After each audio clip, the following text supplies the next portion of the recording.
Avez-vous déjà ressenti ce découragement face à des travaux qui ne finissent pas ou une maison qui ne reflète vraiment pas qui vous êtes?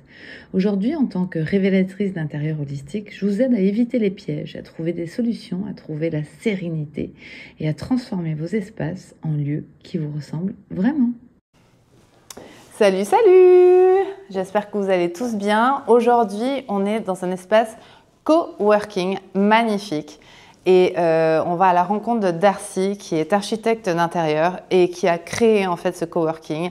On va lui poser plein de questions. On va lui poser des questions sur son parcours, sur son coworking bien sûr, et sur sa vision de la rénovation. L'ouverture, elle était autour de l'événement de la photographie que les 10 architectes intérieurs avaient fait. Donc en fait, tout l'espace était comme une galerie d'art.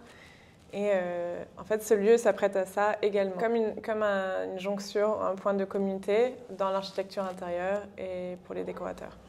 Et du coup, tu as eu des gens qui sont venus, ils ont signé un contrat pendant 6 mois, 1 an. Donc, voilà, les gens ils peuvent aller et venir comme ils le souhaitent. Oui, c'est vraiment le modèle de coworking classique. C'est que soit les gens peuvent j'ai appelé ça un abonnement du fait qu'il y a une matériothèque. Soit il peut s'abonner pour 1 mois, soit c'est journalier, soit c'est par l'année. Et chaque abonnement, en fait, a ses perks, comme on dit en anglais.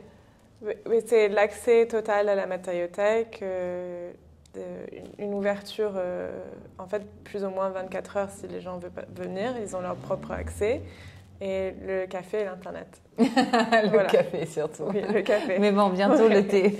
Et justement, ce que tu dis, si tu as un projet et que tu travailles avec des clients, j'ai déjà eu ceux qui ont venus pour faire leur présentation de clients ici. Donc l'espace est très agréable, même à recevoir, parce que je sais qu'on est indépendant et qu'on commence. Si on n'a pas de lieu pour accueillir les clients, c'est plus difficile.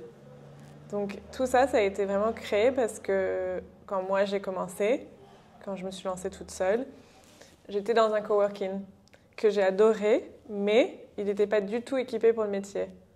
On n'avait pas d'endroit pour stocker nos échantillons, on n'avait pas d'endroit pour recevoir les clients, on n'avait pas de façon de travailler.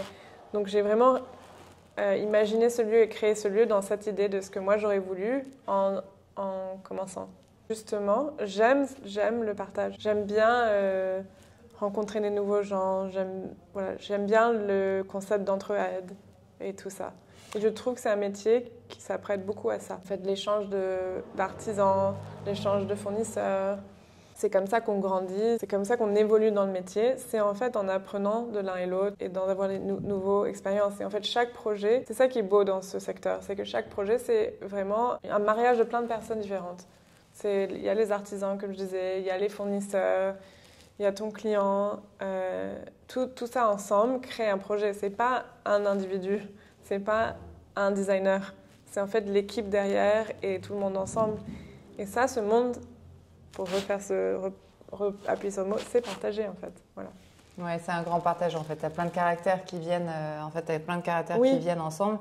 Et moi, ce que je trouve quand moi j'ai fait des projets ou quand je suis avec des clients, même entre eux, donc les clients, il y a peut-être un couple, il y a un enfant, et en fait, ils ont tellement d'idées eux aussi, et en fait, il faut les canaliser, il faut les aider. Moi, c'est mon côté en fait du métier. Et après, moi, je les envoie justement à toi, parce que moi, je les canalise avant et après, je te les envoie à toi, sauf que je suis dans le holistique. Et c'est vrai que je vois que ça les calme un petit peu de savoir où ils vont et ce qu'ils vont faire. Mais c'est vrai qu'entre eux, ils ont déjà des gros caractères, ils savent ce qu'ils veulent, et des fois, c'est pas du tout la même chose en fait. Après, quand tu arrives dans une autre équipe, dans l'équipe en fait, t'as tout.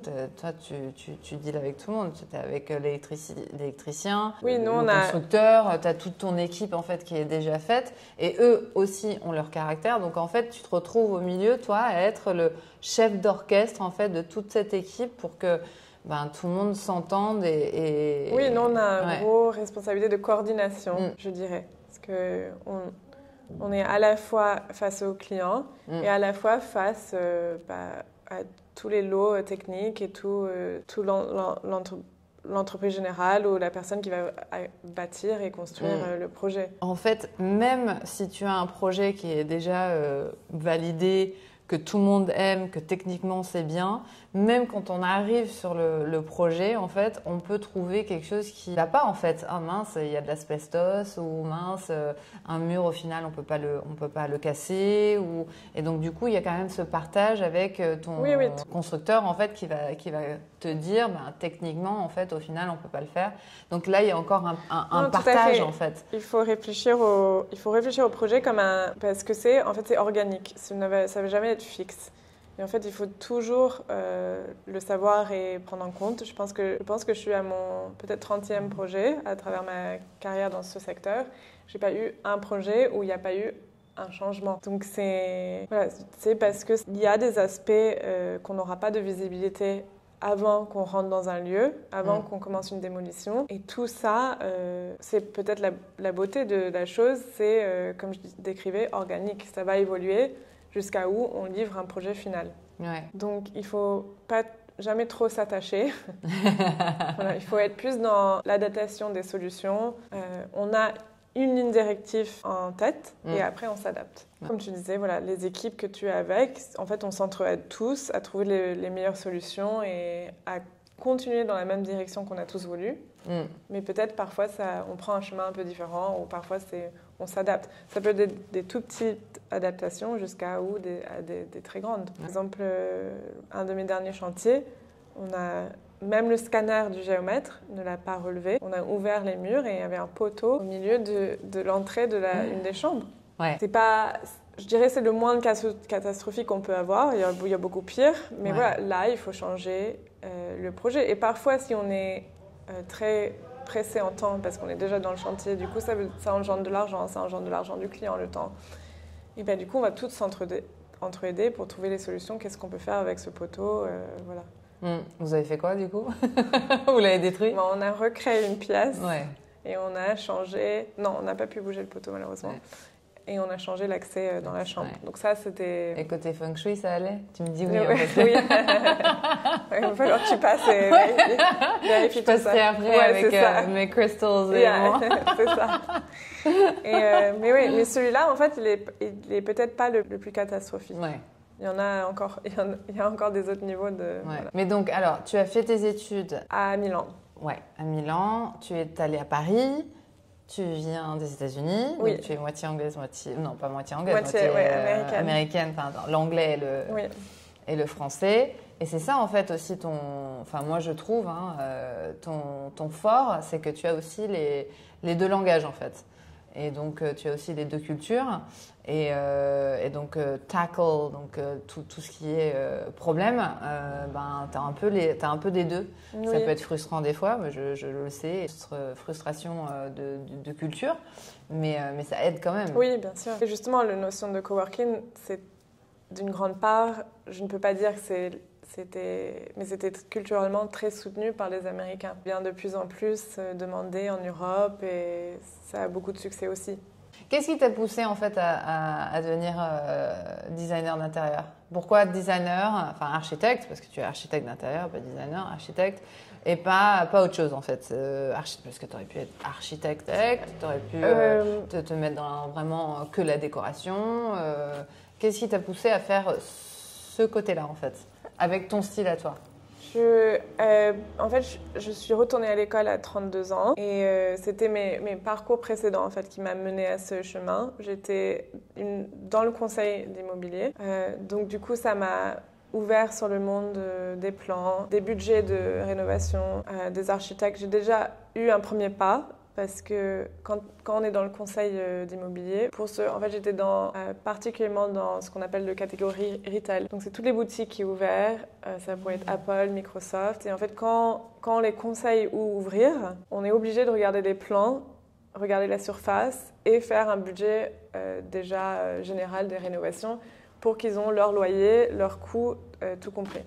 Donc, j'avais un pas déjà dans ce monde. Et j'avais aussi un parcours dans les relations publiques. Quand je suis retournée en Europe, je n'arrivais pas à trouver de poste dans le conseil. Du coup, je me suis remise dans les relations publiques. J'étais dans la mode avant. Et quand je suis allée chez Ralph Lauren, ils n'avaient pas de poste à pouvoir en femme ou en homme mode. Donc ils sont revenus vers moi et ils ont dit « Mais par contre, on a un poste dans la division maison, Ralph Lauren Home ». Je dis « Ok, pourquoi pas ?» J'ai jamais... c'est cool. J'ai jamais... Ah ouais, en plus c'est beau. Oui. Ouais, pourquoi pas, c'est le même, c'est des magazines, c'est les journalistes. Ouais. Du coup, j'ai commencé chez Ralph Lauren Maison, donc Home, et j'ai découvert ce univers. Et j'ai adoré. J'ai adoré la mentalité, j'ai adoré le soin derrière la maison, le soin derrière les objets, le soin derrière la recherche et la culture qu'on n'avait pas aussi prononcé dans la mode. J'avais pas forcément pensé à architecte. J'ai pour 5 ans d'études parce que je ne savais pas ce que ça voulait dire pour le futur. Mais je pense que l'architecte intérieur, de toutes les façons, c'est ce qui m'aurait plu le plus. Et du coup, j'ai pris ce choix-là et Et tu t'es lancée en même temps, tu travaillais, tu faisais des études? Non, je me suis... T'as arrêté en fait? J'ai arrêté. Ok. Et j'ai fini par choisir Milan parce qu'il y a le Salone Mobile qu'il a chaque année. Et c'est vraiment une ville qui est très investie dans l'architecte intérieur. En termes de showroom, en termes de la culture, la sensibilité des Italiens à l'art. À l'art et puis à les intérieurs. Dans les intérieurs, et puis tu es à côté de Torino qui a tout le truc du mobilier. Donc ça avait du sens. Oui, absolument. Et c'était le choix qui était fait. Bon. Ah d'accord, c'est comme ça que tu as atterri à Monaco et sur la Côte d'Azur. Exactement. Ouais, parce que je sais que tu as des attaches à Paris et que tu travailles aussi beaucoup à Paris. Oui. Tu as des clients un peu partout en Europe, mais surtout dans le sud de la France. Exactement. Le dernier dont je me souviens, c'était un hôtel. Je sais que tu as fait quelques hôtels. Oui, j'ai travaillé sur quelques hôtels, mais à mon compte, c'était le premier. Oui, à ton compte, c'était le premier. Oui. Bon, bravo quand même. Merci. Parce que même si c'est pas à ton compte, tu as quand même travaillé dessus. Oui. Donc, c'est beaucoup d'espaces commerciaux, si je me souviens bien. Et tu fais aussi des rénovations des maisons, etc. Oui, les dernières années, je suis beaucoup plus focalisée sur des rénovations privées. J'ai une question que je pose à tout le monde à la fin des interviews. Et c'est la question que je pose à tout le monde. Si tu avais un conseil à donner aux gens quand ils rénovent, mais vraiment un. Je sais qu'on en a plein, parce que moi j'en ai plein aussi. Je communique sur ça aussi. Mais si tu avais vraiment un conseil à leur donner quand ils font une rénovation, qu'est-ce que ce serait par rapport à ton expérience à toi? C'est vraiment ce qu'on discutait tout à l'heure, d'accepter que c'est organique et de lâcher, je ne sais pas si c'est lâcher prise en français, mais en fait de faire confiance. C'est vraiment un projet, c'est vraiment créatif.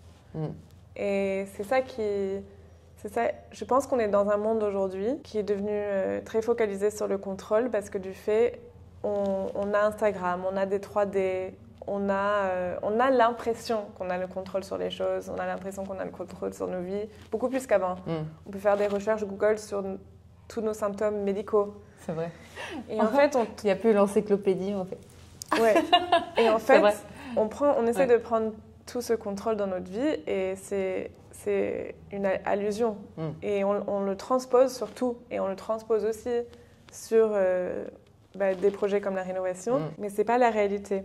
C'est vraiment quelque chose où you have to go with the flow. Et quand tu le fais comme ça, je trouve que c'est une belle expérience et ça se finit toujours dans une beauté. C'est ça que je recommande à mes clients. Parce que sinon, on peut devenir frustré, déçu.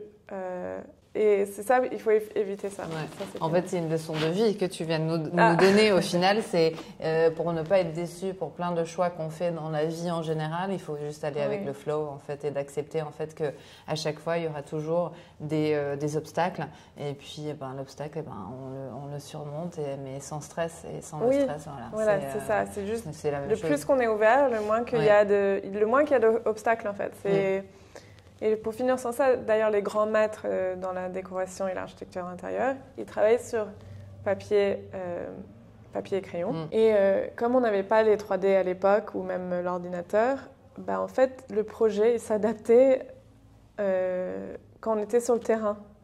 En fait, les clients ne voyaient pas ce qu'ils allaient avoir. On avait de l'aquarelle, on faisait des représentations en aquarelle, on avait les échantillons comme on a vu tout à l'heure sur les tables, mais le reste, c'était l'imagination. Et je pense que si on reste un peu plus dans l'imagination, c'est là où on profite plus de l'expérience. Mais c'est aussi ce que tu disais tout à l'heure, c'est qu'on a tellement de choses à la portée de notre main, on a plus de patience en fait, on veut les choses directement. Oui. Alors qu'avant, ça prenait peut-être 1 an de plus, des fois. J'ai 1 an de plus, j'exagère, mais bon, il y a non, quand même, c'était ça. C'était un an de plus. À l'époque, un appartement, c'était 2 ans. Voilà. Alors que maintenant, c'est 6 à 8 mois. Oui, enfin, c'est ça. Et donc les gens sont un peu plus impatients. Voilà, c'est ça. Impatients Je ne sais pas si j'ai répondu à ta question, si, mais si, non, c'est parfait. Go with the flow. C'est parfait. Go with the flow and it'll always end up great. Ok, ça, parfait. Ça, c'est ma recommandation. Merci à toi. Et voilà, c'est fini pour aujourd'hui, mais le truc qu'on retient le plus, c'est go with the flow, que ce soit avec vos rénovations ou dans votre vie. Voilà, bisous, bisous, à plus.